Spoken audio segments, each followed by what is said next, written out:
Next, I'm going to present you with a number of tips to help you with your interview nerves. And the first thing I like to talk about here would be to make peace with yourself. Okay, so I learned this from a candidate who had ADHD, and I found it really interesting the way he pictured himself crossing several goals. So he never tried to push things too hard, to set impossible standards, simply because he knew he wasn't going to handle that type of pressure. And similarly, whenever I worked with him, I never tried to go to extremes, to maybe push him, to block him, to have a backbone test and whatnot. And this actually proved to be successful in his case, because he did actually pass a job for a quite senior role with a very high performing company. So you'll prepare, you will do your best for as long as you consider appropriate, but don't think as if you have to be extraordinary for these things. There's perfectly normal people who pass these interviews, and you could be one of them as well. The second thing I like to talk about here when it comes to calming your interview nerves is to have what I call a so what approach, which basically means that interview nerves are something far more common than most candidates realize, because you haven't been in your interviewer's shoes. But from an interviewer's point of view, it's quite normal for people to have interview nerves. Okay, so don't worry as much about showing up as stressed out. There's better things to worry about during the job interview. Interviewers know these things and consider it pretty normal. Okay.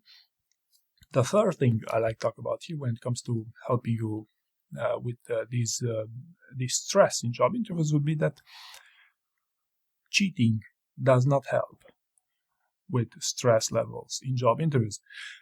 Unless you really know what you're doing, it's likely to exacerbate your stress level during the job interview, even if it feels like you relieve your stress going into the interview if you try to cheat. Right? It's a fake way to address these things. That cheating doesn't help. To give a number of examples here, a number of scenarios if you want.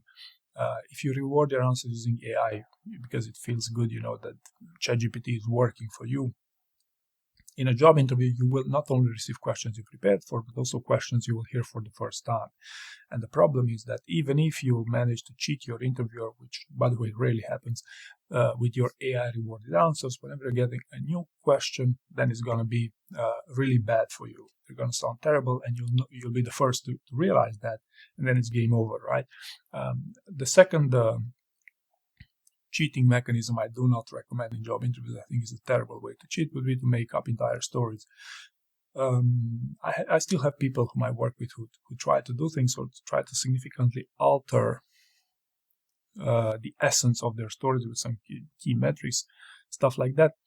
It doesn't really sound good. You put pressure on yourself. Better try not to have this mentality of cheating in job interviews, but rather selling yourself in job interviews. That's what I found works better. Now, on a note here, it's perfectly fine to keep a cheat sheet if you want. Even when you have a face-to-face interview, you could go with a cheat sheet and ask if it's acceptable. And in my experience, it's always been acceptable. So let's not confuse cheat sheets with actual cheating in job interviews. Cheating in job interviews exacerbates stress levels. Okay. Number 4 here, like talk about when it comes to helping out with your stress levels and not to become overly stressed during job interviews, that I believe is quite important, would be to take your time.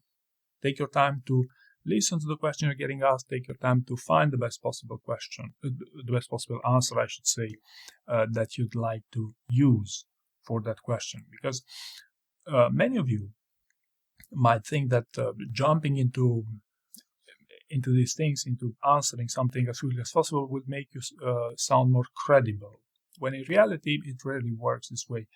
And you could just ask any recruiter about candidates. How can candidates shoot themselves in the foot in the most straightforward way? That's what happens when you hurry up. Basically, you You also often answer a different question because you didn't understand the question, or you could simply use an average story when you could have used your best story to answer that specific question. Plus, you build that reactivity that also can be quite stressful in job interviews. So take your time. This would be my advice. And the fifth tip I have for you when it comes to reducing your stress level for job interviews, worry only about what matters. In other words, don't worry about fluff, about cosmetics, about these job interviews. Don't worry about your background. Don't worry about, your English speaking skills. It matters much less than you would expect to speak English perfectly for a purpose of job interview.